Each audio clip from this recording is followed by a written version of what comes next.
Monday on Thursday. That's what you want to hear. Monday on Thursday. We're flying casual on the Rebel Scum podcast network over on the YouTube.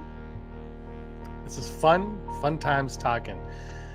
I'm James. Joining me in a sec, you're going to see executive producer Heidi and Patreon Barry, and we're going to have a good time talking how doomed Star Wars is. Here we go. I'm James. Up this way is Barry. Hi, Barry. Hello, everyone. How you doing? Hope you're having a fun Thursday night. Everyone's having a fun Thursday. It's Thursday on a Monday. It's a Monday on a Thursday. And Heidi, executive producer Heidi Feder, right over here. Yeah, there. How you doing? Thanks for joining the show. Dale's in the chat. Woo, I just hit a button. I don't know what I hit. Talking Star Wars. Carrie Ann Moss. Did you guys see this? Over on social, I think it was comicbook.com or comic something. I should probably check that out. This is off the cuff, flying casual. I haven't done my research, but she was asked about the Acolyte. She said apparently she's been asked a bunch today. She's promoting something, I guess, but she said she got asked a lot about the Acolyte today. And she said, just the cancellation just kind of is what it is. To paraphrase, shows get canceled all the time. She's been on shows that have been canceled, but she did say that she loved playing that character. So I don't know if you guys got a chance to hear Carrie Ann Moss speak. I've been working. Anyway, that's all she said. But Heidi, you were a fan of the Acolyte. You're one of 7. Yes. I'm one of 7. Book of Boba Fett. You're one of 7 of the Acolyte. Like, are you are you disappointed? I'm trying to word this in a way, because Barry left. Are you disappointed about no Acolyte? Like, no second season of the Acolyte? Or are you kind of understanding and you're fine with it just being left how it is?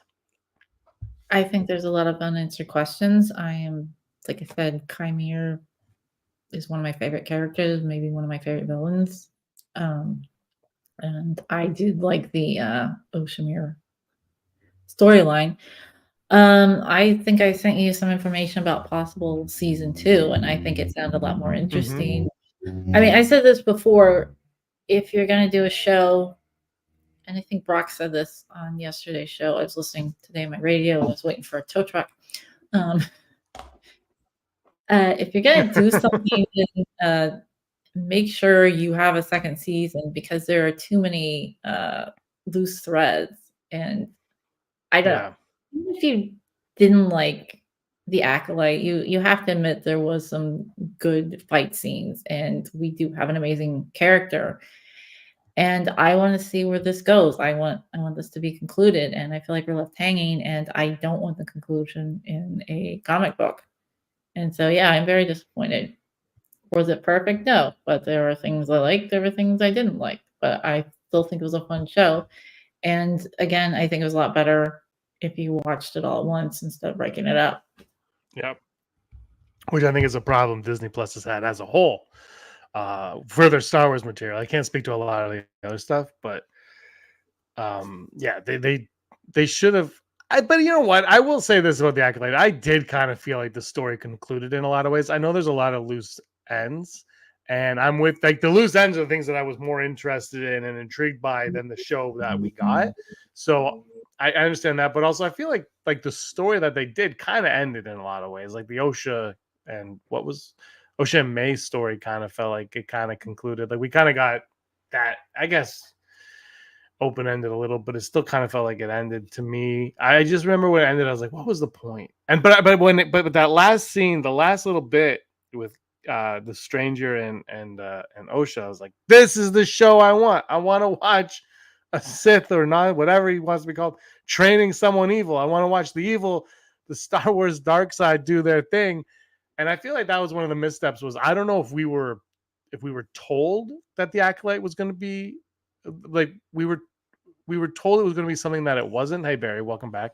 We were told that it was going to be something that it wasn't, and maybe they should have just kept their mouth shut and been like, just watch the show and find out what it's about when you watch it. I mean, I like I said, I sent you that one video, and I guess there were things like OSHA was supposed to. This is from rumors for season 2. Like OSHA was supposed to secretly work for the Hutts, but she was also.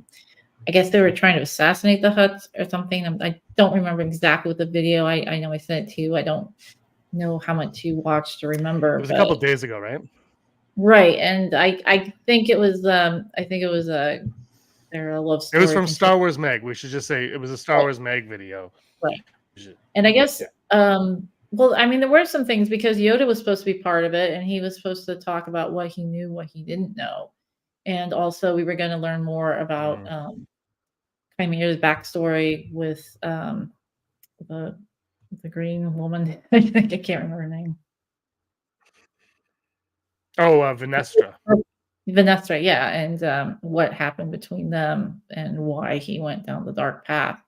So yeah, I think season 2 sounded amazing, and there was going to be more Plagueis, and yeah, like I said, also like OSHA and Chimera were supposed to further their romantic relationship, but she wanted to learn more to be a Sith, and he was wanting revenge against people, so that was going to cause some problems in the relationship, I guess. But yeah, I thought that sounded really interesting. I thought the video. Go ahead. No, sorry, I cut you off. Go on. No, I finished. You just cut off the last. Yeah, no, I thought. No, it was a good video. Like the video was great. I'm like, oh, I would have been down for what they were talking about. The problem is, like, we didn't even get like a hint of anything that dramatic or dark in season 1. You know what I mean? Like it almost feels like it was a different show. Like, and I saw that. I'm like, when I watched that video that you sent, I'm like, yeah. Here's the thing. I feel like, and I did a video the other day on like how there's rumor that they want Favreau in charge of Lucasfilm or of Star Wars, not Lucasfilm, sorry, Star Wars, and you know, you can believe that or not, and I don't know if I believe that either. But they need someone or a group of whatever. They need a plan in place, though. I think the bottom line is they need a plan in place. And part of what we talked about on episode 340 of the podcast was if you have a plan in place and the Acolyte fails, and let's say the Acolyte is part of your plan, right? So we have to establish the Acolyte is part of this grand plan that they have. And the Acolyte fails, it doesn't get the viewers. The thing is, it's still part of your plan, so you still have to continue the story. Like it still has the story to continue, but you have to obviously pivot and make it work. But they don't have a plan right now, so they can just be like, nope. Oh, everything about that is gone. Even though I think the majority of people who watched it, even the people that really hated it with a passion, would probably say, yeah, if more Chimera, more Stranger was given to us, I would probably give that a shot. I think a lot of people would. But now I think they're not going to even bother because of the reception that the first season got and the ratings that it didn't get. And I think that is unfortunate. So I think this even, to me, shows that they need a plan in place even more so than they ever have. Looks like you said in your podcast last night, they spent like over $300 million on this show, and they don't spend that much on movies, and you didn't see it. And I guess it was paying the actors or something, because it was originally, I guess it was reported 180,000, but then it turned out that was in pounds or something. So that's like the price is like over $300,000. That's insane. Tell me that's all food. It's a lot of lobster. Well, you know, the lead didn't even speak English. He had to learn English to play that role. So I don't know, did he get a tutor or did Disney pay for his tutoring? That I don't know. I'm sure Disney did, but how much could that have actually cost? Yeah, I just don't understand. The cost of that show. Like an Andor, which, look, I wasn't a big fan of the Acolyte. Like I said, there's things that I like, things that I didn't like. But Andor, I pretty much loved all of Andor. And I'm going to be just as critical on Andor as I am on the Acolyte, where they spent $220 million on Andor, more episodes, so like it comes out to actually cost less than the Acolyte. Yeah. But like, how do you just? I still don't like. And I'm going to say this until somebody gives me an answer, until Bob Iger gives me a call, and he's called me so many times in the past. I don't know why he won't call me again.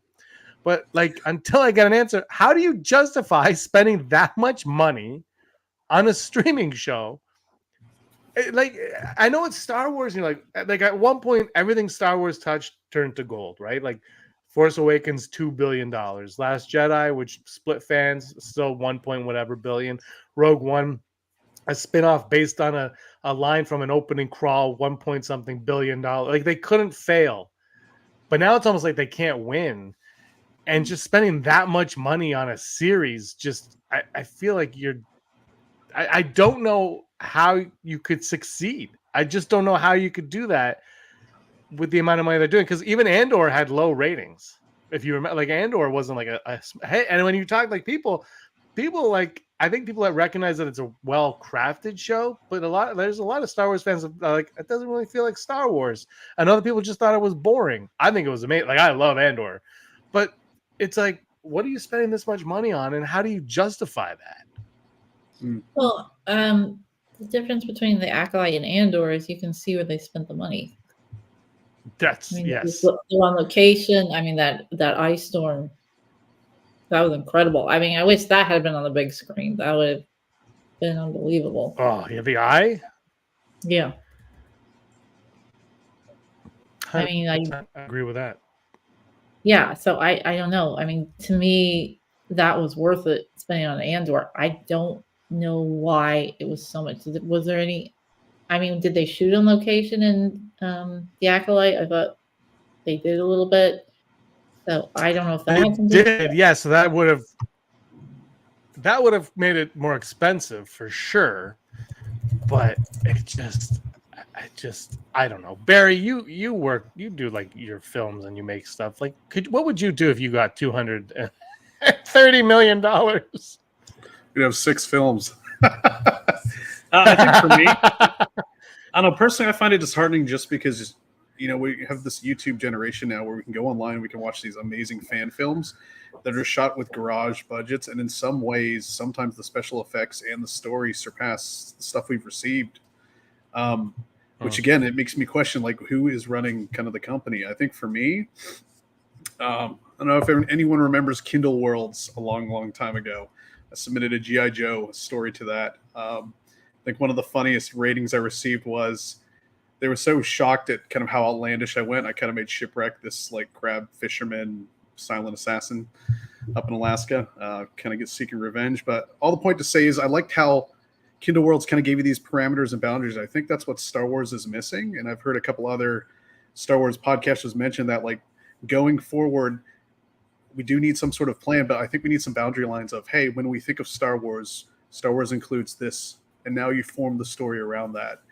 And I think that goes to lore. You can kind of law, you can kind of debate and discuss, but we've got to have some guiding posts. And I think that's what's missing from these. I feel like Disney's kind of just throwing money at the wall and seeing what sticks. But again, I find it a little bit frustrating just because, having worked in the tech sector in a similar environment in entertainment, you see when mistakes like that happen, we change leadership or we formulate plan or we go back to the drawing board and go, what works? And we actually have, a plan going forward. So I think that's really what we need, just to kind of shake things up.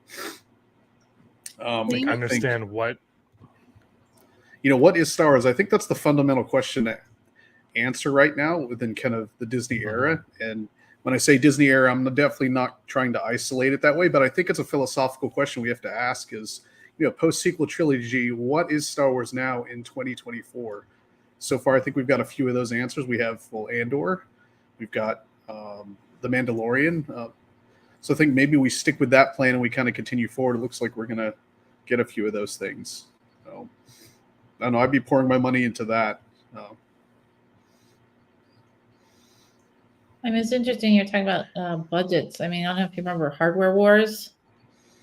So like, it was the first ever Star Wars parody film, and it only cost $8,000. And I think most of the budget went to the narrator Paul Frees, who was a famous narrator at the time, voice man. I mean, and it's made over millions of dollars. In fact, I think it's considered one of the most profitable Star Wars endeavors of all time because of how much money it's made to its original budget. So yeah, you can spend very little and make something amazing. I don't think Disney should spend only $8,000, but the point is that somebody did something unique that had never been done before and took the Star Wars brand and turned it into a multi-million-dollar profit. Unfortunately, the guys who did it never got it. I think that's where I want to know. I think the first question for me is, where is the money going? I also come from a budgeting background in the tech sector, so a lot of my job is kind of the cost control and accounting for those things. So I really would like to know, are we using these same expensive vendors because we've just used them and that's what we're doing because we happen to be filming in a Hollywood location in California? Or has someone actually gone through and started vetting just all the different services we're using and then cost cutting there where you can? I think one of the things I've missed too from Star Wars is I think Lucas had a knack for kind of picking out just surprising talent where he'd be able to just find people you've never heard of. He'd put them in the Star Wars story, and then you watch them kind of blossom and grow into these characters. And now we go to these Comic-Cons and we visit them. We want autographs. I think we're missing that too within the Disney era. We've got a couple good actors and actresses, but we really haven't had, I don't want to say nobodies because it sounds a bit negative, but just people we've never heard of that you pluck and then you put them, and now they've basically been launched into kind of superstardom. I think that'd be a good thing to kind of focus on too. Well, I think Daisy Ridley would fall into that. Yeah, but I don't think she's following kind of the Mark Hamill route. I know she's been in some other things, but I haven't heard her kind of really blossom in her career after Star Wars. Same like some of the others. Can't recall their names right now. Yeah, but yeah, I mean, Ben Solo, Heidi. I was gonna say Ben Solo himself. Adam Driver's great. Driver, yeah. Driver, yeah, he's skyrocketed. I want him in more sci-fi. But you know what? They have been going after like A-listers because people want to be in Star Wars and they're throwing them in Star Wars. So they are going in that. But Barry, you're the one that kind of directed me to a lot of the Star Wars fan films of it was like 4 or 5 years ago now. Is that what it was? We did a little series on here where we kind of watched and reviewed fan films, and we're going to go back to that. We're going to do that again. We've been talking about it because I never really gave them the time of day to be on. Like, this sounds kind of like a dickish thing to say, but like I just never really watched them. And you're like, no, they're good, James. Watch them. I watched that Darth Maul one. Remember that Darth Maul one from a long time ago? And that was the one that I used to. I'm like, this is awesome because I love Darth Maul, so I watched that. But there's like, there's a lot, and they're so well made, and I think, and it's funny because if you look, it's like if you look on YouTube and you see the views of these things on YouTube, and the views of a lot of like YouTube channels, and you compare them to the ratings of some of the shows, you're like, I don't really like. What's the difference now? Like I'm like the cost that like what it would have cost for like that Darth Maul fan film. I can't remember how much it cost, but they had a whole behind the scenes. Like that thing blew up. It erupted like 6, 7, 8 years ago, whatever it was. But that thing wasn't like, it would have cost a lot of money, but it wouldn't have cost anywhere near what these other shows did. Now, of course, it's only 5 minutes or whatever versus all these episodes, but. Man, and even when you go to a convention and you see the cosplays, like how do and Barry, you make them, you've sent these things. I'm like, I don't even know where to start with that stuff, but they all look so phenomenal. And sometimes the worst part is sometimes you see things, you're like, why does it look better in San Diego Comic-Con than it does in this $200 million film? That's what blows my mind. I think too, like, I think we need a couple short wins. I think if I was at the helm at Lucasfilm and you'd give me a film budget, I'd start doing standalone stories, but good quality ones. So I know I sent James, if you haven't seen it on YouTube, there's this amazing kind of cinematographer out of California created this 2-minute short on this hypothetical of what would it look like to make a pod racing heist film. And so I know for those who don't like Episode 1 pod racing, I know is kind of this thing, but the way this guy filmed it, I mean, it looks incredible. And I know my friends I've been talking to, I'm like, it's a fun, quick win of why not do a heist movie with a pod racer? Throw in Quinlan Vos, who's already a fan favorite. He's canon. Yeah. He's been in, Lucas and Disney era now, and just see what happens from there. I think, with Rogue One, we kind of did that, and we've strayed a little bit from that. We got lucky again with Andor and Ahsoka, but those are some already well-knowns. I think if we just kind of do some of these side stories to course correct, then you can recover financially and then start planning kind of the big long-term, which I hope they're doing with Favreau and Filoni, and just kind of where everything's going. Want to answer some of the chat questions? I saw a few come through. Yeah, we can go into R35. I wanted to make this comparison to give some of the Star Wars fans a little bit of hope. I know a lot of people I've talked to have either given up on Star Wars or feel like the franchise is, dead and gone. But I want to remind everyone kind of the Power Rangers saga. When Disney bought Power Rangers from Saban in the early 2000s, they turned out more seasons, but then 08 and 09 came around and they just kind of canceled it, just loss of viewership. But it was the fans that kept it going, and they kept creating these Power Rangers Central themed Comic-Cons called Morphicons. And then the actors saw that. And then, in about 3 to 5 years of just churning and, having these events on a regular basis, Saban realized, hey, we made a mistake. We need to pick this back up. And they bought the series again. And we got another 15 years of Power Rangers before Hasbro canceled it again in 2024. All that to say is I think there is hope, because it's incredible. The fans kind of hold the power to a degree. Even if Star Wars does go down a bad path that we're not thinking about, it is possible to see this, because we've seen it with Power Rangers and some of the other franchises out there. I'm hoping we're going to do that, but I think we do need to definitely course correct. What else? Hot Wheels pod racing. I want to bring this one up, and Hattie, I want to hear what you have to say on this one too. From Skywalker's Academy, you don't make movies to make money, you make movies to tell your story. If George's method of making movies to tell his story and made money off merch, that's what they should do. So I want to bring this up because somebody argued with me, I think on the other channel, Digital Charcuterie, the other day, about how Disney only makes Star Wars to sell toys. And I was like, but they're not. Like, I know they have made money, but the toys, there are no toys. Like, toys, we all talk about how there's no merch anymore.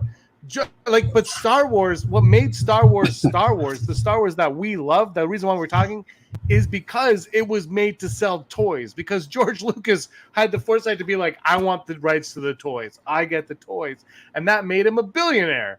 Like, the toys is what Star Wars is all about toys. We could argue all we want.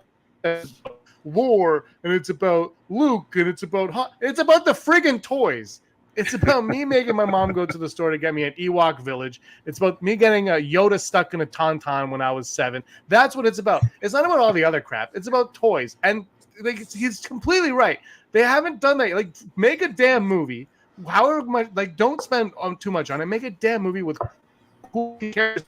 No one knows what these, when you watch a Star Wars movie, I don't give a F-bomb what the character's name is, as long as he looks cool. That's the point. Kathleen Kennedy said it. The world most hated person on the planet. Kathleen Kennedy said the most important thing about a Star Wars character is you should be able to identify them by their silhouette. 100%. Go back to that. Grab that. I mean, the Stranger in the Acolyte was a silhouette, so they really played into that. But go back to that. Put toys on the damn shelves. Make kids like Star Wars again. Kids aren't playing with Star Wars toys. They don't care about Star Wars. That's who you have to get. You've got me. I'm 43. You've got my money. You've had my money since I was a kid. You've had it. You have to get the next generation's money. But But also, here's the little catch-22 is that you still have to please me, because the kid that's getting the toys is my kid.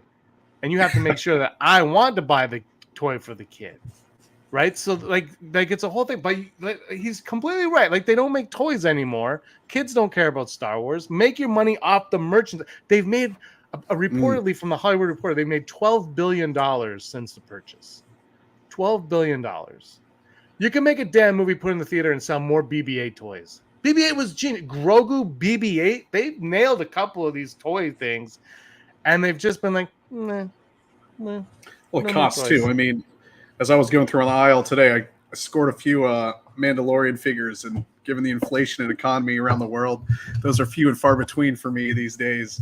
But as I was looking at like a decent figure of what I would get with the Andor and the Mandalorians one that came out, in my Walmart in Texas, they're sitting at $25 a figure. No parent or person's going to buy that. Yeah. And that's not even the Black Series.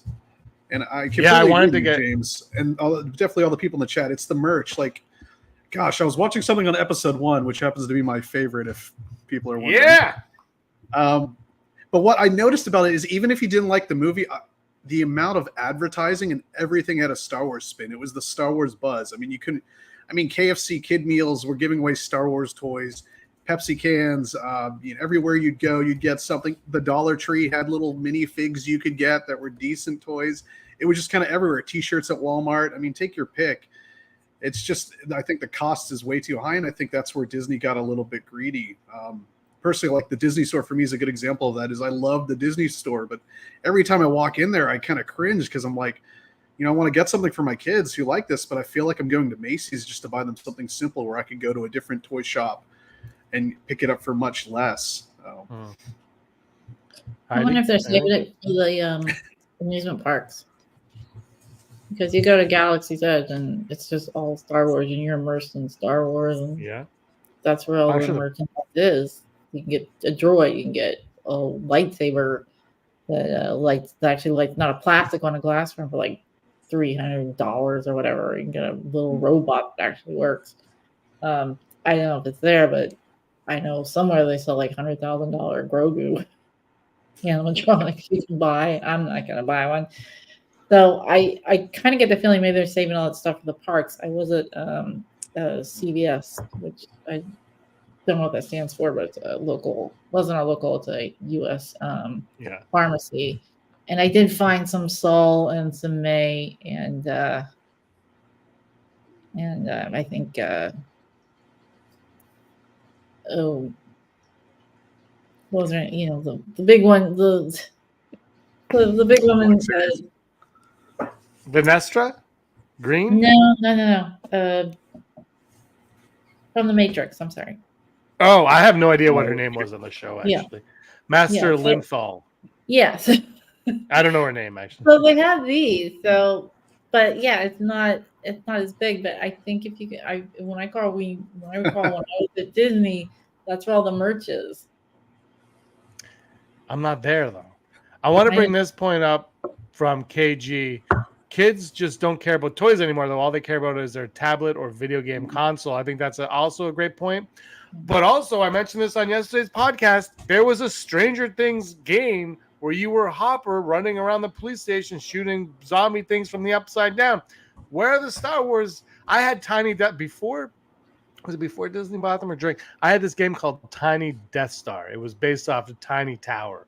And I have a t-shirt of it. And all you did was you build levels on the Death Star. It was the dumbest thing on the planet. I don't know why I played it, but I played it for...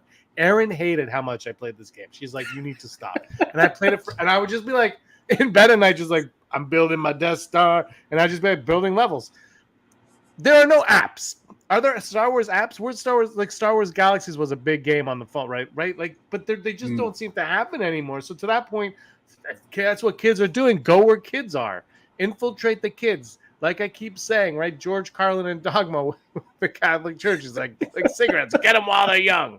You want to got to get the kids in now. You got to get them in the door. And without merch or something, Brock went to Walmart a couple weeks ago. Maybe it was last week. And he sent me a picture. And they had a Star Wars shirt, and it was from the Droids cartoon. From Droids. Like, of all things, like, this is what we're celebrating. I love it. Do not get me wrong. But, by the way, he did it. Nostalgia. Yeah, that's what it is. But, like, where's, like, that shouldn't be the kicker. Like, we should be excited for the new stuff coming out, and they keep, I don't know. Make apps. Just make apps. You could do anything on an app. Make a stupid app. I had a Donald Duck alarm clock app 10 years ago.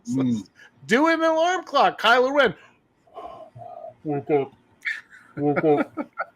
Do you know who wants? No one's going to wake up, but I do. Like, do that. Do something. Throw it. Like, nobody can. Like, so Goof 35 is right. Like, people, it's going to fade into nothingness. Like, it's going to just be us talking about Star Wars, and kids are going to be like, I don't want to talk about Star Wars.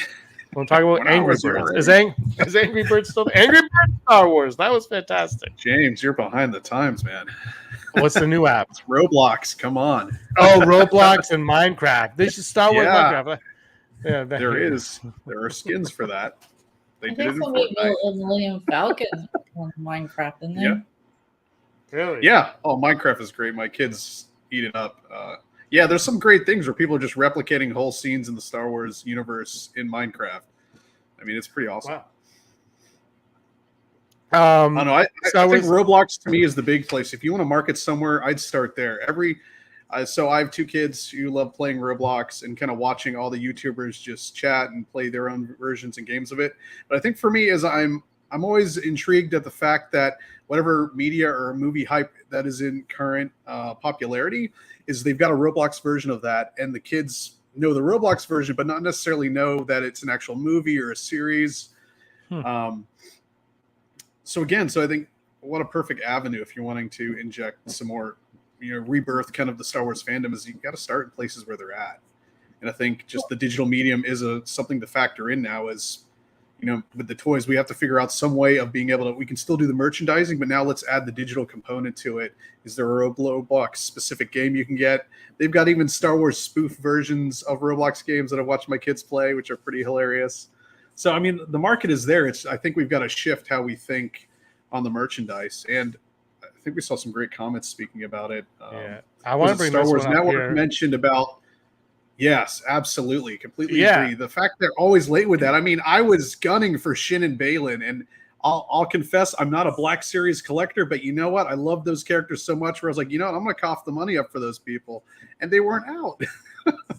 I got Fantasia, the Shin Hati Black Series. I couldn't find Balin. I don't know if they made him or not. I think they did. Oh, I saw him a few places, Yeah. but he's gone now. I can't find That's well, and you guys at least you guys have places to buy stuff. In Canada, we have Toys R Us, but they're we have so few options. We have Toys R Us and Walmart, and then GameStop are our 3 places to buy Black Series. And you think 20 whatever, we have to pay between $40 and $50 for a Black Series figure over here. I wanted to get the Halloween Clone Trooper that they just released because I am a sucker for gimmicks. And it's $35. Wow. Even the Christmas $35 on a piece like plastic. Screw that. I can't do it. think- But yeah, they are too late and everything. Yeah, Heidi? I was gonna say I remember when they were $5.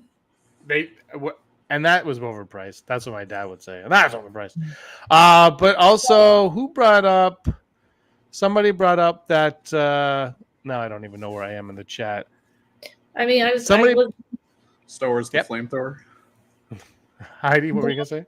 I was just gonna say just real quick. I was at Walmart and they, adorables, like cute Disney characters. They now have I don't know if you remember the old carrying cases from the 80s. There was Darth Vader. Mm-hmm. Oh, I have. Oh, it's in my other office. I have the tin of it. Yeah. I have the retro tin. Yeah. But they came out with a adorable Darth Vader carrying case. So I just thought that was interesting. They're redoing the old. I thought that was clever. They were redoing the old Darth Vader carrying case, but it's adorable for the adorable figures. That's cool. I don't know what an adorable figure is. I gotta find that out. I don't know, merchandise they're not. I don't know. It's in such a weird spot right now. Like I said, I go to the store and I'm like, okay, it's they're way too expensive when they either don't have it or it's way too expensive. But apparently, Chimere. This is from Star Wars Network, and the only somewhat cool character from the Acolyte is Chimere, and he has been the only Acolyte character that doesn't have an action figure yet. This is the other he's by far they released that Black Series helmet, and I think it sold out fairly quickly, but they probably made 20 of them. Let's be real. That helmet was awesome. I thought his design was pretty cool. I mean, it was very simple. It's a black dress with a helmet. Print it, make it, do it. I don't know why they haven't made that. That series that figure should be everywhere. The thing is, I know the show was a failure, in terms of viewers is what I'm saying. I don't want to. put down anybody that liked it, because obviously it's not a failure if you liked it. But the viewership wasn't there. But Chimera should be like a Halloween costume this year. Like Kylo Ren came out, Rey came out, Halloween, Force Awakens, every kid was Rey and Kylo. They were everywhere. I think everybody forgets because it's been 9 years, but there was excitement for Star Wars with those movies. Like excitement for Star Wars with these characters. And Chimera, the Stranger's look was so unique and cool. Where's that costume? Like, why do and again, the show didn't get the viewership, but that should be like, they should be like, look at this. This is kind of cool looking. And it was a cool like in his character. I think if they fleshed out his character more, he would have been a cool character. Like there's the. I think Heidi, you could speak to this. I think there is the opportunity there, the basis there for a very good Star Wars character. Well, you talk about that. I went to a place called Halloween Adventures. It's one of those temporary stores for like costumes. They last for like 2 or 3 months. Like a spirit Halloween type thing? Yeah. And I just went in. I wasn't going to buy anything. I was just bored, and I walked in. There was no Star Wars section. All I saw was like a Chewbacca mask and a Maul mask. But there was there was Batman, there was Avengers, Ghostbusters. There was no Star Wars section. Just in the masks I found Maul and Chewbacca, and that was it. Nothing else. I was surprised. It's a bit of a shocker. I know last year I picked up a Maul mask myself on clearance, and they had like 5 or 6 other ones too. They were like Bosk and a couple of Ithorians. I mean, things you wouldn't normally see that were there. So the fact they didn't have that, it's a bit shocking. But they've always misjudged with the toys. I mean, when the toys originally came out, my cousin, he got one of the those cardboard order forms for Christmas because they didn't release the toys in time in 1977. Yeah. So they always misjudge. I'm wondering if they're like holding back on toys because there's so much backlash against the series. Maybe they're afraid to do it. Well, see, the cost has to have been reduced now because I know 3D printing is a really huge thing, and my kids and I even looked at getting one ourselves just because I can't justify the prices. And when you do like prop building and things like that and replicating different items, you can replicate them now for so much less and make them so much better. Again, it begs the question of kind of who are they using for vendors? What is their vetting process? There's ways when 3D printing now, if you can print it in-house and remove the transportation costs, we should be doing quite fairly well. So again, I can ask that question too. I know Disney was known for merchandising, and it just seems they dropped the ball with this one where, again, I go back to Mel Brooks and Spaceballs. It's always about the merchandise. And I mean, it was. I mean, aisles and aisles of it. I'll do my broken record, man, but they need to, and Heidi's probably going to walk away because I say this every time we do a live stream, but where are the tie-in products, the tie-in books, the tie-in comics, the tie-in toys? Like, they just, like, they want us, everything to be so secretive for some reason. They don't want you to know anything. And look, the thing is, like I said, they've got me. I'm going to watch Skeleton Crew, whether or not I get a trailer or names of or whatever. But like when they hide all the information, it's not that much fun anymore. Like you need something like, because even the Force Awakens, they hid so much. But remember, they showed the trailer and we were like, or the teaser on was it Black Friday or Thanksgiving? I think it was Black Friday. Ooh. They showed the trailer, the teaser, and we're like, oh, and everybody's excited. Then they started sprinkling Topps trading cards. Yep. Like Kylo, you found out the name was Kylo Ren. Like the name started, like little information started dropping, and it wasn't enough to ruin anything, but you started getting enough that you could be like, oh, and then you started talking, and you create excitement and anticipation. And with the Acolyte, I'm going to just talk about the Acolyte because that's the most recent one. But they didn't do any of that.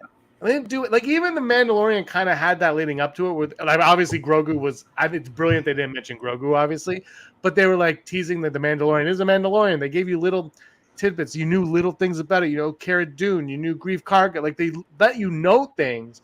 But now, like the Acolyte, they're like, "Oh, there's these characters. You're not gonna know what's happening." It's like, but give me a reason, because people, I think it's hard. People aren't sold in Star Wars anymore because they lost so many. And now is the time You want to build that excitement for Star Wars fans. Give us a little bit of information. Like if the Acolyte hasn't started yet and they tell you like Soul's backstory about how he had this Padawan who left and all these little things, you like all of a sudden you might be like, I got to watch this show. I got to watch it to see that. And then, and say, if you find out like Osha left the Order or all these little things, maybe you generate more interest that way than just, this is a show about the Acolyte. Here's a trailer for it. You know, like tell us stuff. Give us reason to love it. You got a lot of good comments in the chat. Yeah, I'll try to catch up to them. Sorry, guys, I'm blabbering. Okay. This one, 100%, Heidi, I think you agree. Make a Knights of Ren series where Chimera betrays. I'm working on a video for Digital Charcuterie Channel about this one. Make a Knights of Ren series where Chimera betrays Plagueis and starts the group to get revenge on his former master, so then Plagueis can train Palpatine. I've been, since we did our live stream on Oshimi, I've been working on this video. It'll come soon, I swear. They avoid the sequels and Acolyte. They certainly aren't going to combine them. But I don't know. I think you gotta. I think the Knights of Ren were such a waste at the end of the day. I love those guys. They were really cool, but they were wasted. Like they didn't do anything. So why not, Heidi? What do you think? Like why not? Give us a backstory on them. Flesh them out. Show us. Guide us towards them. I mean, that was my theory that Chimera and Osha start the Knights of Ren. Because if not, then they're going to die a horrible death. So, I don't know. Both could be true. Both could be true. I don't want to sound like a broken record, but, I mean, I think Disney Lego, the Star Wars Lego toys have been coming out. I feel a lot of those are recycled though. Like I guess for me, I'm not kind of a Lego person, but again, I'm seeing familiar things. It's just kind of episodes 1 through 9. They're kind of repackaging. Nothing really new, exciting, and different. This is very different. The latest one, Rebuild the Galaxy. I'm gonna watch that. I swear, Heidi. Because everything you've asked for happens in this. I think Ron's in the chat. I remember I saw Darth Jarr somewhere. So, you know what? I was always against Darth Jarr. One of the first videos on the channel, if you go back 8 years, I did a Darth Jarr video. I think I was like, "This is how you make it work." But I never really wanted it because I love Jar Jar. But right now, I'm like, just do Darth Jar Jar. Just give us, make him be able to live because he's a lizard, right? They live for a long friggin' time. So whatever lizards on Earth live for, he can live for even longer. So he can go on forever, and Darth Jar Jar should be the villain of whatever we're getting next. It should just be Darth Jar Jar. At the end of the movie, whatever happens, he should turn around and be like, Misa, the bad guy, now, sir. And that should be the end of the movie, and we're all like, yes, Darth Jar Jar is here. I'm going to go watch the next movie. And this one, he mentioned... Yeah, Heidi, sorry? I was just saying... That was a good one. Well, I mean, you go back. I was saying to your point about merchandising. You have Skeleton Crew coming up. I think that's definitely something they should do merchandising for. The characters in that we've seen in the trailer and the EW magazine, Barry's cat's like, we got to one up Heidi's cat. I've got 3, so I'm kind of like eyeballing in peripheral vision. I'll never forget. That was the problematic cat, so I'm glad she didn't jump in the sink and help herself to whatever. I did a Mandalorian Unleashed last year. I don't know if Heidi remembers, but I did this episode of Mandalorian, and I was in a room in this house. This house is from 1890, so it's haunted. And there was something in the walls, and my cat came in, and the whole time I was doing the video live, the cat was running around chasing whatever was in the wall. And at the end, she just laid on my lap for the last 5 minutes of the video. It was a good one. Anyway, let's go over to. I hear your chat. Had Disney, and this is from Sudathron, Disney's not even done a Mando and Grogu video game. He brought this up last night on the episode 340, and that video game to me is a no-brainer. It writes itself. Yeah. That could be your app on the phone. That's your app. That is your app on your phone. Your Mando and Grogu. What's that running game? Remember that running game that was popular and everything? Temple Run. Simple. Yeah, like Temple Run. Make that. Or Roblox with Mando. I don't know. I think to me, that's a no-brainer. Well, we talked about this with Scotty Hawk. They had a Mando game and they canceled it. It was basically just Doom, but with Mando That instead of works. So is your cat. Yeah, I don't like. Okay, so Mando and Grogu, Mandalorian is your bread and butter right now for Star Wars, right? I think the reason why we're getting that as a movie instead of season 4, and I said this in my other video, is like this is like their olive branch to the fans. Like, we know you like this. We trust us again to make Star Wars. I feel like that's the one that they're using to like be like, I promise we know how to make Star Wars. But where's the like video game? Like, make a video game, have some novels, have like little things like have more going on with Mando and Grogu. And like Mandalorian right now, that should also be a Halloween costume that I see a lot of. And I don't know if we're going to see any. I mean, look, there wasn't a season of it this year. I get it. It's not the big thing. But Mandalorian should be a character. Like, he has become. I just watched episode 1 on Friday, and I did a video on Digital Charcuterie about how, because it's a great, like, that first season, I forgot, like, that first episode especially, but I forgot how good it was. It's just like, I'm just like, oh yeah, Star Wars is awesome. And it does the one thing I love about Star Wars the most, and that's the quiet moments. And it's like, Star Wars should be slow. I know people hate me when I say that, but my favorite part of A New Hope is when 3PO is just walking in the desert. And there's like no talking, and he's just walking, and the music plays, and it looks like it's super hot. And then he goes, hello, like that. I love that. I'm just like, give me more of that in Star Wars. And I think that's why I like Book of Boba Fett so much, because it did nothing. It's just in the desert. And we just lost all of our viewers. Let's go to the chat. A lot of good stuff. Like that. Wait, hold on. Woo. Sorry. We'll go here. Darth Jar Jar is very easy. He was the 1 point Palpatine string. No one could see that coming. But that's like, here's the thing, though. And honestly, chat, answer this. And Heidi, I'll go to you first and then bury you after. If they did that, because I think that's like 5 years ago, I probably would have been like, no, I hate that. But now I'm like, just do it.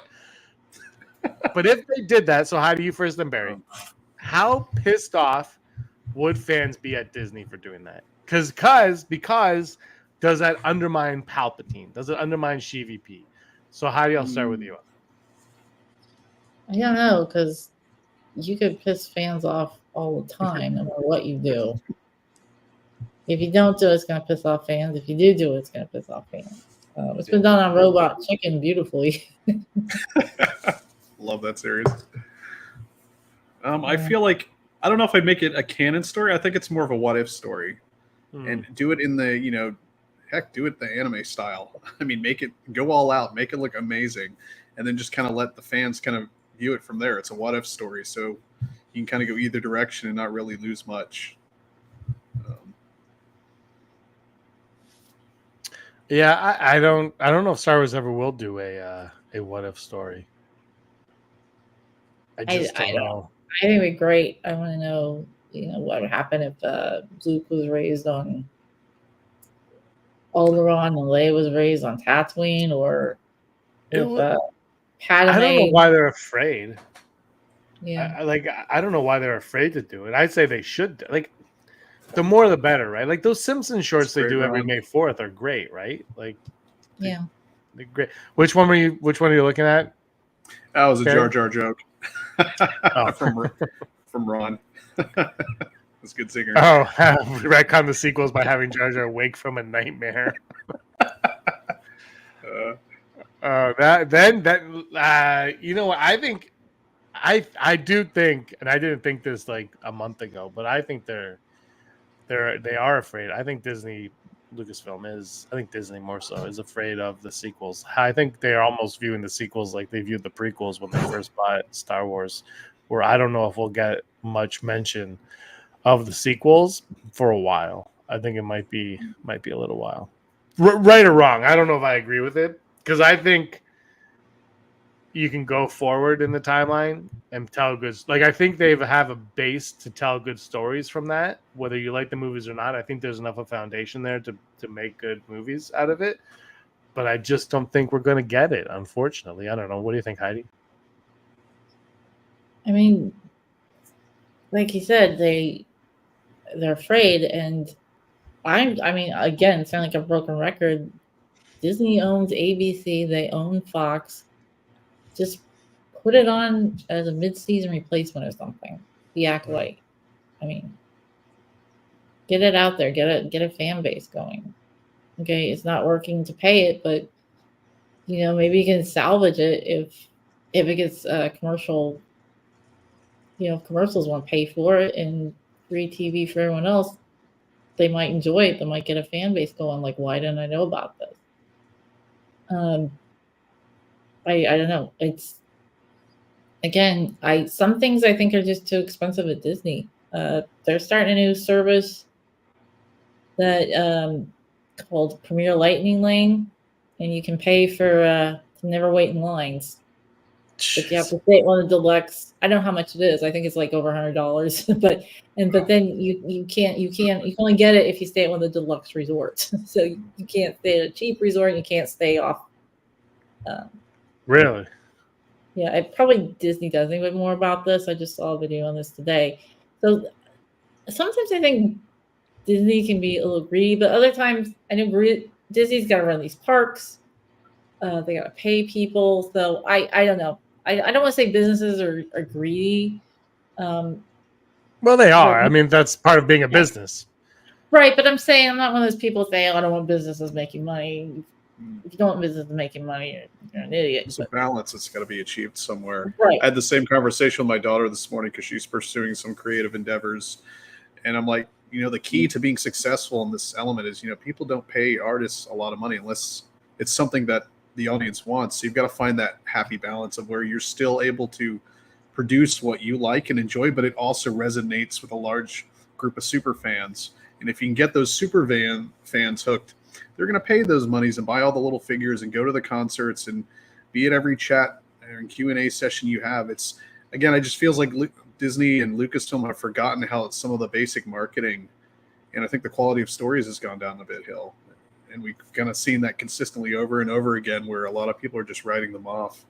And it's a shame. I think Ron put, what's the price for Disney now is $450. I mean, that's quite a lot of money. I feel like even the parks have maybe forgotten who their customer base was. I mean, I haven't been to Disney for 6 years. I haven't been for 25. We're working on it, though, to bring the family. Yeah. Heidi, what were you going to say? I was going to say, do you know what Disney's first PG movie was? I feel like I knew this at one point in my life. What was it? Black Hole. The Black Hole. 1980. What is that? 1984? Yeah. No, it was like 1979. It's 80s. It's 79, Heidi. It's 79. I looked 79. So never question Heidi. The whole story is Lucas went to Disney first with Lost Fairy. Lucas went to Disney first, and they were like, "This is too expensive to make. We only do G movies. We're not going to make this." So he shopped around. Finally, 20th Century picked it up, and it was a huge hit. And ever since then, Disney has been kicking themselves for not taking it when they first had the chance, and that's why they created the Black Hole, which is basically Captain Nemo in space. And actually, a lot of people complain that it's too safe, even though it's rated PG. I mean, spoilers: Anthony Perkins gets killed by a robot. How could you spoil such a recent movie? And there's no blood, so I mean, it's pretty tame. Yeah. Not that you want blood, but I mean, it's basically somebody decided to rip off Star Wars and Captain Emo at the same time. So I don't know. Maybe Disney can sometimes be too safe. No, that's 100% true. I think that's a. I think the Black Hole is a perfect example of Disney not knowing what to do with a sci-fi show. I don't know, but I mean, there's been some great Disney stuff. I'm not saying it's all bad. I like a lot of it, but I don't know. I feel like sometimes they're just not willing to take risks. And I think that's a detriment to them. Are bad. I think them not taking risks is becoming a detriment. I think they need to. But I think I don't know. There's been some interviews with Bobbert Iger, and he's been saying a few things, and it sounds like they're about to turn like a corner over at. Well, we'll see what happens because there's already things in the pipeline, but I think they're going to course correct. I honestly think the Mando and Grogu movie is the first step in the right direction for them. I know everybody. It's weird because when you mention it, everyone's like, "Oh, they ruined it with season 3." I'm like, "Yeah, but like that's one season, you know? Like I don't like you've had 3 seasons, and if you're telling me 2 of them were good and 1 was bad, I know it's the most recent one, and what have you done for me lately? But have a little faith." And I think season 3 probably had a lot of cooks in that kitchen as well, and there was a lot going on, and he was juggling. And look, Heidi, you know, I like season 3. I think it's a binge watch. It's one long movie, but at the same time, he was juggling Boba Fett, that Ahsoka, probably. Like there was a lot going on, and I feel like this Mando and Grogu movie. The reason why it's going to be a movie, not TV show, is he can streamline everything, flesh things out, make it one giant story instead of cutting it up into pieces. And there's not going to be a lot of cooks in his kitchen anymore. He is chef, by the way, so there's not going to be a lot of cooks in his kitchen, and he's going to get to cook when he's doing this one. And I really think the Mando and Grogu movie is going to be a really solid film. And if I'm wrong, that'll suck. But all of you are welcome to call me out on it in 2 years. I'm not even like, just call me out. I'll give you my personal phone number. You can call me on my phone and say, "What the hell, you idiot? You said it was going to be good." Because I think it's going to be a solid film. I don't think it's going to be for everybody. The haters are going to hate it. I think some people are going to be overly harsh on it because that's just how they are now with Disney Star Wars. But I think it's going to be a fun back to Star Wars. Like while rewatching that first episode of Mando, I was like, man, remember how much fun this was? Remember how fun Star Wars is? Does anybody remember how much fun Star Wars is? Because it's a lot of, like, when it's fun, it's a lot of fun. Remember seeing The Force Awakens in the theater? Do you remember like that night? Do you remember like that anticipation, how everybody in the theater was having the time of their life? Even though the movie wasn't perfect, I was like, why are they doing this and this? I was like, I had a smile the entire time during that movie. The entire time. Remember the riot was about to break out because there were 10 trailers before it started. Halfway through, some guy screamed, really? "What about Star Wars?" I'm not here for your trailers. Let's go here. First, we got Goof935. In order for Mando to work, it needs to far enough in years and series away from season 3 to be its own thing, because any connection to season 3 might. But here's the thing: any connection to season 3 might kill a movie first day. Here's the thing, though: season 3. This is my thing with The Mandalorian: is season 1 ends and then season 2 starts, and then season 2 ends and the story like ends. Like the Mando and Grogu story basically ends at the end of season 2, right? And then they do season 3, and they're a part of reclaiming Mandalore. Like the story of season 3 is reclaiming Mandalore, getting Mandalore back. So they're a part of that. They're not the main thing in that, and that's the problem. But at the end of that episode, they're separate from season 3 already. They're in their little hut together, and he goes back to bounty hunting, and he goes to the resistance base or whatever it is with what's his face, Carson Teva's there and Zeb's there, and he's like, "We're going to take bounties again." So right there, they're like, season 3 is it's gone, like it's already out of the way. Like when that season ends, they've already moved on from that season and everything else. Like they've kind of started from scratch, and I think that. So I think to your point, I think they're doing that already. Like I think this has no. This look, it's gonna have connections because the events of season 3 happened, but I think it's time for a fresh start. I don't know. What do you guys think? I mean, I personally would have no problem with Star Wars being more part of the Mandalorians than the Jedi. I kind of feel like that's where we're heading. I have no problem with that. We don't. I mean, I like the Jedi, but there's other villains out there. It doesn't like. Not everything has to be the Jedi versus the Sith. Yeah. And yeah, Luke Skywalker blew up the Death Star, but he wouldn't have done that if muted. Rogue One didn't happen, or B, Han Solo hadn't shot Darth Vader out of the way. So I don't know. Yeah, Luke has the Force, but if he but I think we're missing that. I think that's what makes Star Wars, and you can't escape that. As I mentioned earlier, with kind of like the boundary lines, even in Andor, like I think you have to either include some aspect of the Jedi and Sith or include elements and lore, and that's what makes Star Wars Star Wars. Otherwise, Star Wars is just really just another sci-fi show. And I mean, you can kind of count how many, you look at things like Firefly, Dark Matter, Andromeda. I mean, take your pick of the generic, hey, we're in the sci-fi universe. We're these people. Some of us are smugglers and scoundrels, but we're exploring this crazy universe.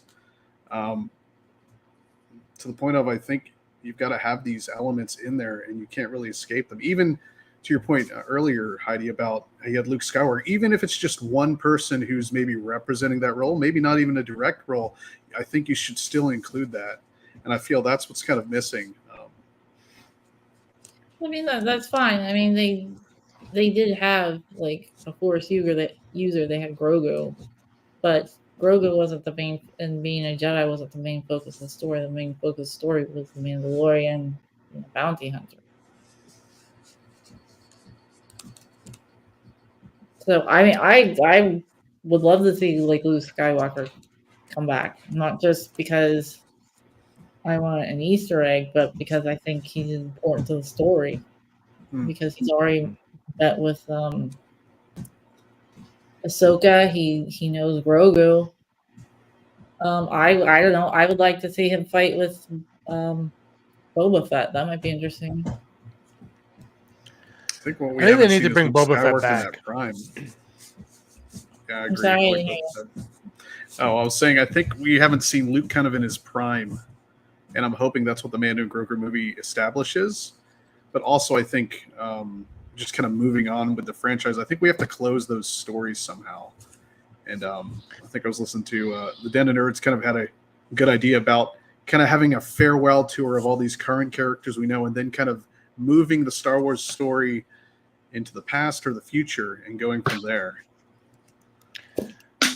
I don't know about that. I think so. Disney has ruined Luke enough already. We are better off them leaving him and other legacy characters alone. I think they're done with Luke. I think we're not going to touch Luke anymore. I don't think we're going to see Han or Leia. We might in like a Lego thing, Heidi. We might see them there, but I don't think we're going to get them in movies. And I honestly, what I am on this train, and I'm not getting off of it until I'm proved wrong, and I will be because I usually am. But I honestly believe that the sequels are here. And the Mandoverse is here, and the Mandoverse is doing this. I really think the Mandoverse is taking a hard left or a right or whatever direction you want to call it. I think the sequels are going to be parallel to the events of whatever we're watching in the Mandoverse, which is going to be 1 movie, 2 movies, 3 movies, whatever. The Filoni movie's coming. Apparently, we know that. Well, we think we know that. Who the hell knows? They announced things that for no reason. Things are, and I honestly think the Rey movie is on the back burner until they either figure something out that they are like, this is guaranteed money, or they're just not going to make it. Ron, I know what you're going to say, but I think we're going to go parallel to those events. And I think there's like, why aren't these characters in the sequels? Because this is where they are. They're over here on this galaxy.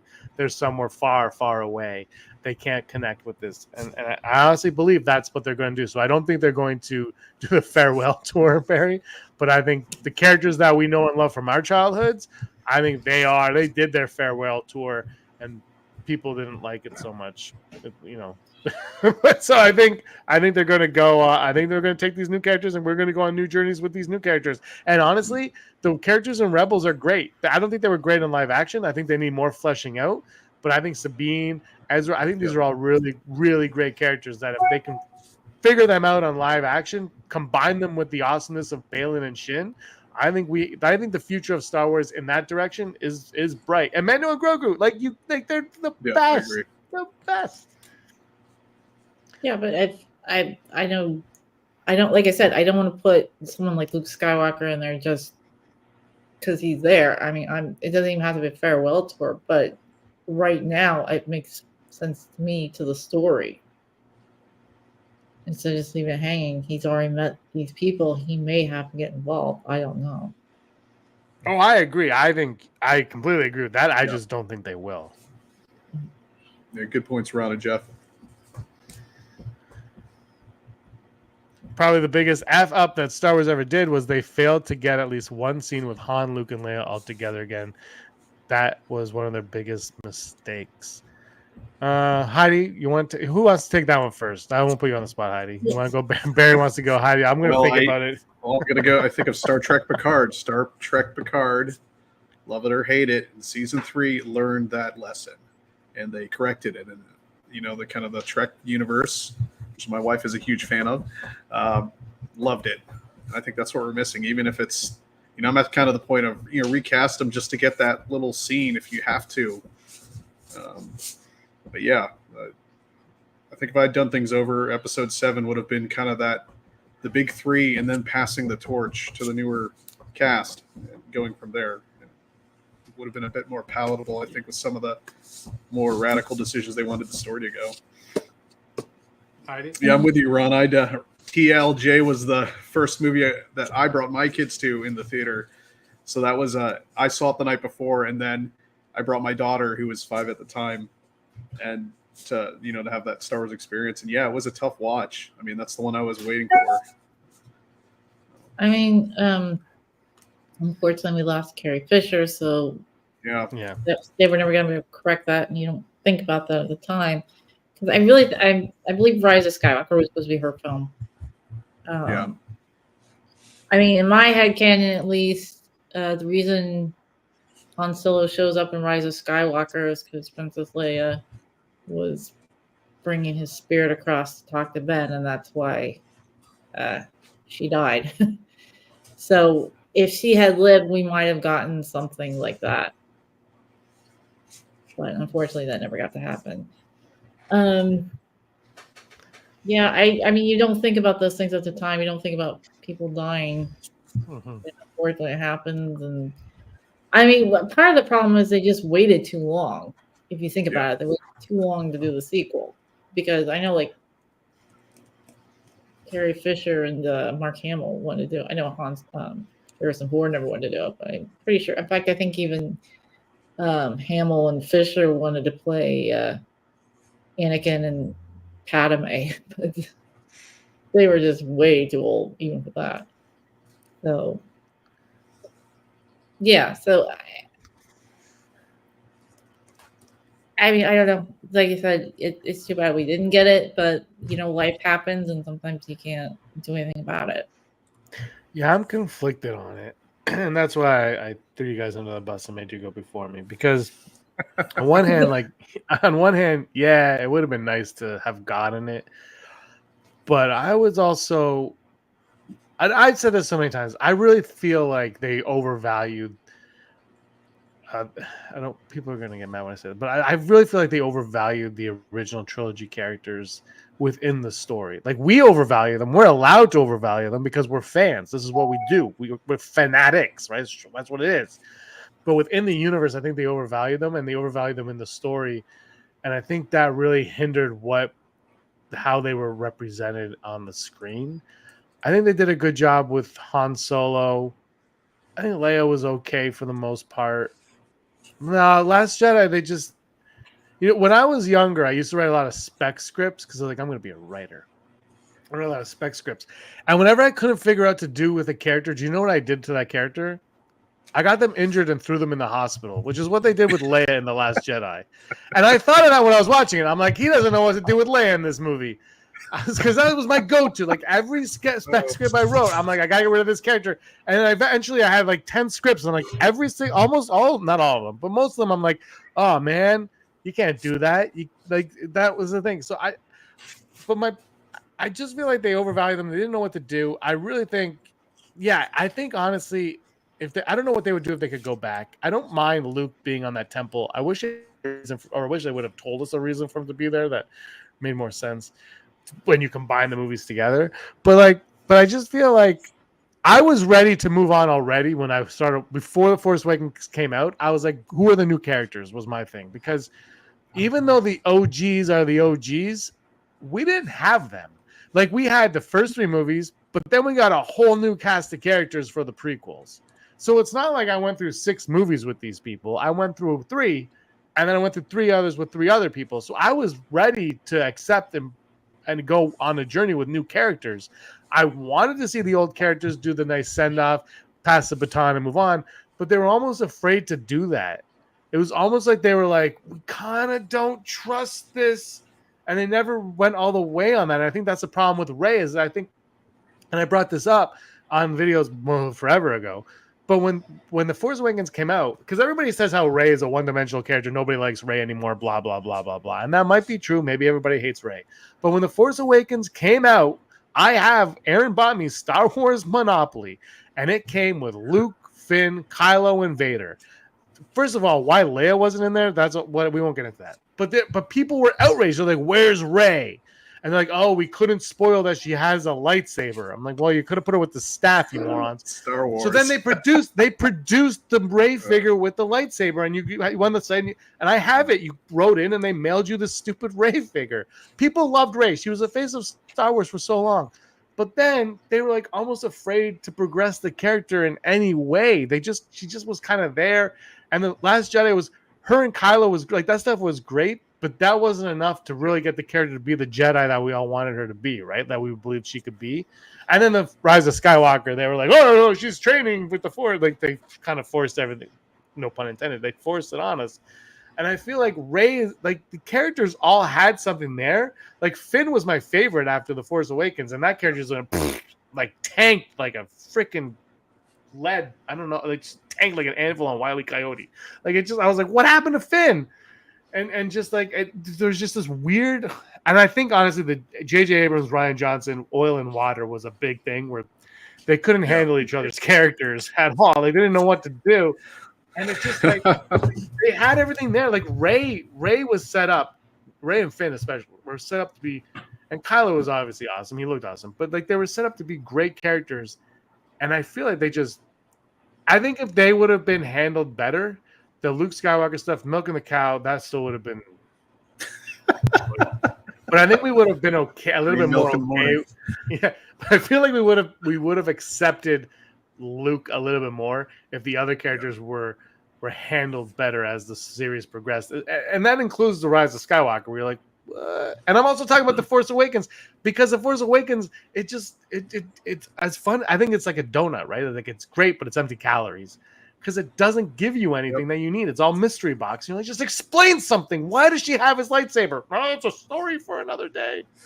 Why? Just tell me. Just tell me. Sorry. Fire merch. That drove me nuts. People still love Star Wars. Yes, that's why we're here, because we love Star Wars. Well, I mean, you were talking about the prequels not having the original characters, but I think that's one of the reasons people didn't like the OT. I mean, the prequels, because they were upset that the original characters were missing. I mean, there's a lot of reasons. People, but Heidi, you know, because you were there and I was there. But Barry, I think you might have been there. But I get comments all the time, and they're like, "Oh, we need George back. George needs to come back." And I'm like, when George Lucas made these things called, when George Lucas made these prequel movies, he wasn't really well loved. I'll bring up some articles because I was in computer class in high school. For all you young kids that don't know, but we learned how to use the internet when I was in whatever grade I was in when that movie came out, and we were learning how to use the internet. And I was like, "Well, I'm going to Google Star Wars," or no, it was Yahoo or AOL or something. And I put in Star Wars. Some old school. No, that was a couple years later. But like. All these things came up, and it was all about how the movie wasn't very good and how Jar Jar sucked. And there was all these articles, and I was like, wow, how bad is this movie? And I went to go see it, and I was head over heels. I loved it, and to this day, I still do. Well, it's interesting because if you watch an old episode of The Big Bang Theory, the one guy complained, even though they're huge George Lucas fans, they made the clip about. I said, "Oh, maybe we should skip episode 1." And like, no. And he goes, "No." He's like, "No, I want George Lucas to ruin my childhood in horror." So.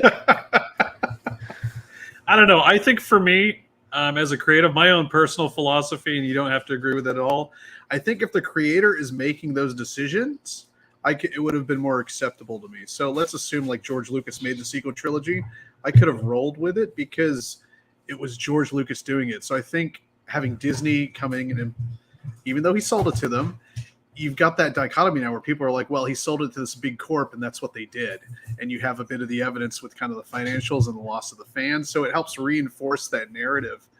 Where again, if they had maybe kept Lucas on a lot longer and done some of the things he would have had, I think they would have obviously still divided fans, but they would have been more palatable to some of those kind of George Lucas purists. And they're trying to do that now, right? You always see, I always mention this in videos too, where they're like, oh, look, George Lucas was on the set, or he directed this scene in Solo. And it's like, how is this your PR plan now? Is to like get it to be like, George Lucas is on board. And I honestly, I believe by the time Mando and Grogu movie comes out, we will see a set photo, behind the scenes photo, with George Lucas laughing with Kathleen Kennedy, with Baby Yoda and Mando, like on the set somewhere. We're going to see that, and Favreau in the background like this. We're going to see it. 100% that thing's coming. But by the way, remember, Heidi, when we did that thing, the YouTube video, the YouTube Wars? Remember the YouTube Civil War video that we did a while ago? My Google might crash now, Barry. What was I going to say? Right after that, EW released a Skeleton Crew article, and they put all that. So I think we need to have another YouTube Civil War so that we get some more Skeleton Crew stuff. Because I'm excited for this show. I saw the Black series of Brutus, who's the wolf pirate in that show. Brutus the wolf pirate. I'm like, that looks awesome. I don't want a Black series. They're way too expensive. But do more of that. Show me more of these characters. Give me a behind the scenes of this guy. Like, they need to do that. Like, I honestly feel like on Disney Plus, they should put a making of Skeleton Crew on right now. Just be like, hey, This is how we did, because they got Phil Tippett back. This is how we did the puppeteering. We got Phil Tippett to come in and do it, and he worked on the original. And they can do this whole thing, and people will be like, oh, that sounds very exciting. And then someone will be like, and George Lucas showed up one day on set, and really it's just like a Skype call. But we're all like, oh, George Lucas approved Skeleton Crew. Yay. Yeah, marketing 101. I don't know why they can't get that right. We got Kevin Davis. When do you think Ahsoka season 2 will come out on Disney Plus? They're shooting it spring 2025. It's coming out 2026. One show a year. Next year is, I think, Andor season 2, and then 2026 will be Ahsoka season 2. Do you guys have anything to say to that? Agree or disagree with what I'm saying? I'll fight.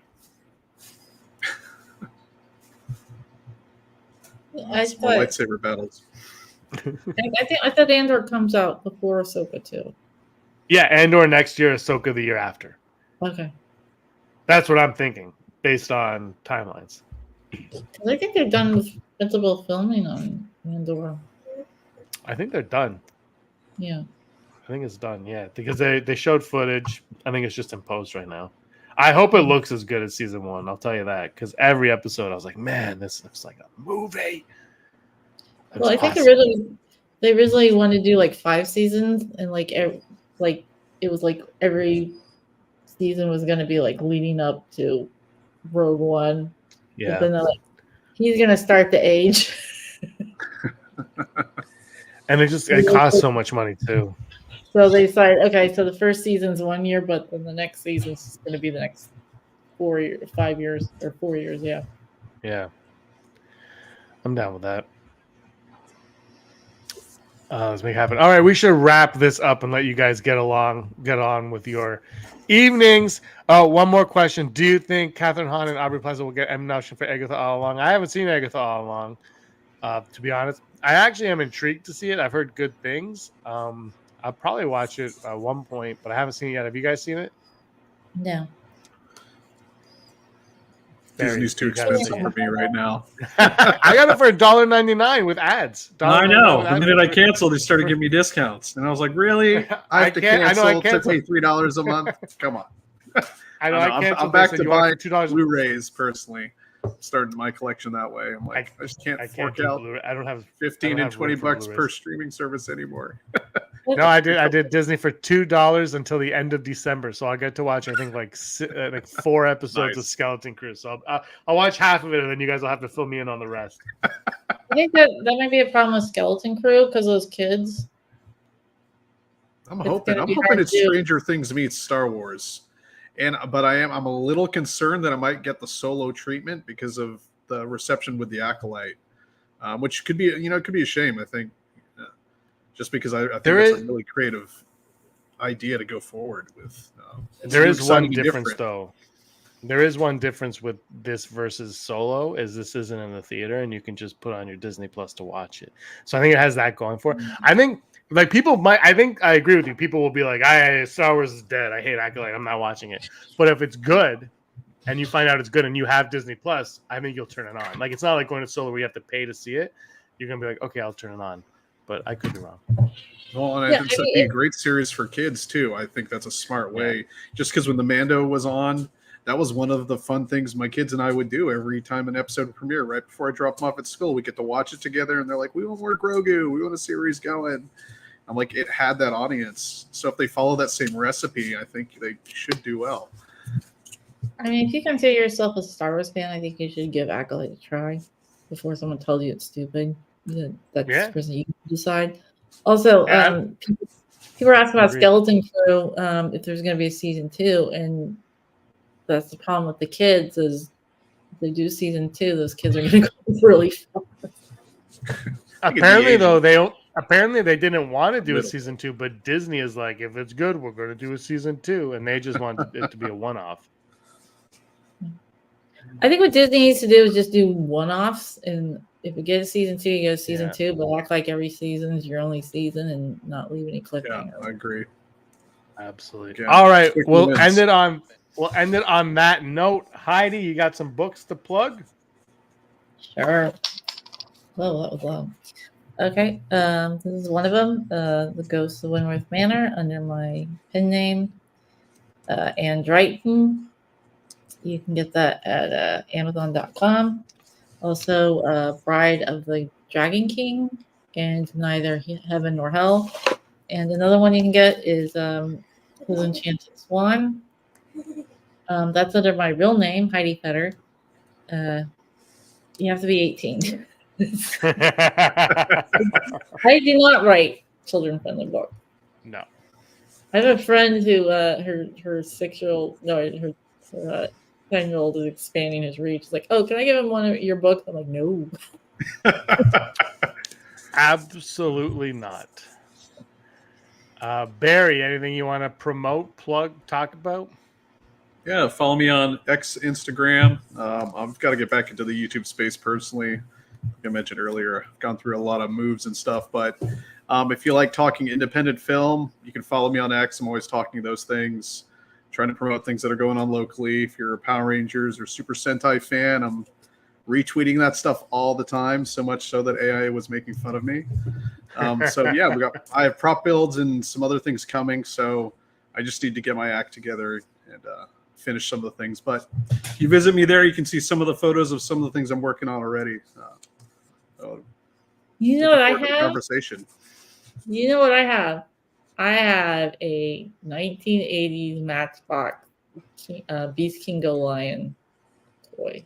Wow. Voltron. Lions. Wow. No way. Don't get rid of that. I want to see that next Flying Casual. You got to show next Flying Casual. Right. You got to show that. All right.